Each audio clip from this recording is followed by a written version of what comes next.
It's been a big summer for us, but how have things been at Wednesday? Seems you've had your own turbulent times recently? It has been a strange summer in that we understood that we were sailing very close to the wind in terms of FFP, but it wasn't until last week that the embargo was confirmed. The hope was that by moving players on and out on loan, we might position ourselves to bring in a couple of players we need to really push on. The reality is we still have to move a couple more on. It looked like your old boy Westwood might have moved on deadline day, particularly after our manager stated he was the third choice keeper, but that's a different story. The positive in this is that youth players got the opportunity in the second half of the season, due to injuries, and they took it with both hands and actually proved that we have players ready and hungry within our setup that negates the need to spend money. We have two quality keepers that in time will hopefully go on to have great careers with us. Jordan Thorniley and Ash Baker are now pushing for a starting place, and the subs bench is frequently filled with academy players. Whether it was the situation we are in, or the manager's style, it is great to see players coming through. The squad was too big and we need to move players on, just a shame we couldn't bring a couple in. There'll be a number of players in a red and white shirt that weren't around when we met last season. How has the transfer embargo affected Wednesday?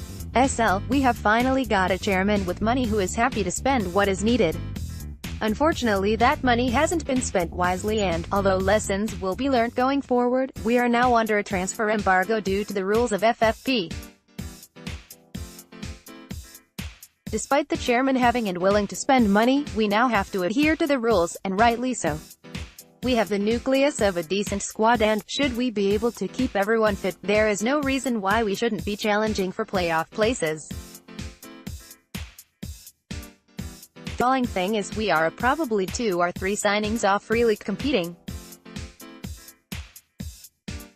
The real frustration of the situation is that we are competing against teams that have massive parachute payments and can throw money about, and, whilst I understand why they were put in place originally, it has gone too far now and it is no longer a level playing field.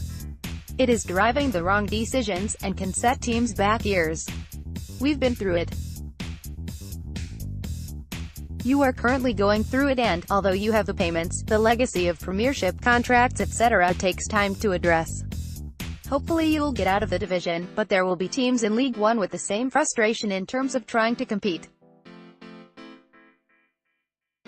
The FFP is driving a weird 3-year rolling pattern whereby teams go for it, to try and get promoted in year 1.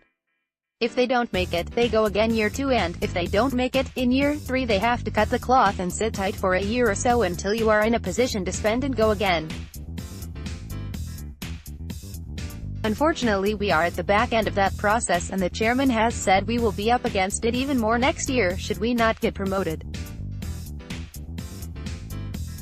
There is no reason, however, that you can't go on a run and go against the flow and get promoted like Cardiff did and Huddersfield before them.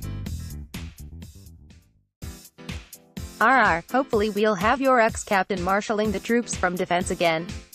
Lubins has looked good in our opening games. Do you think it was the right time for him to go, or could Wednesday have done with him? The time was right on a number of levels, and the reduction of wages obviously helps towards the financial position. Unfortunately for casual Glenn, time is starting to catch up with him. He'll be 35 in September. The former smooth, calm, chilled-out Rolls-Royce of a centre-half was starting to get caught out. He has been a brilliant servant for the club, well-liked by the players, but the time was right.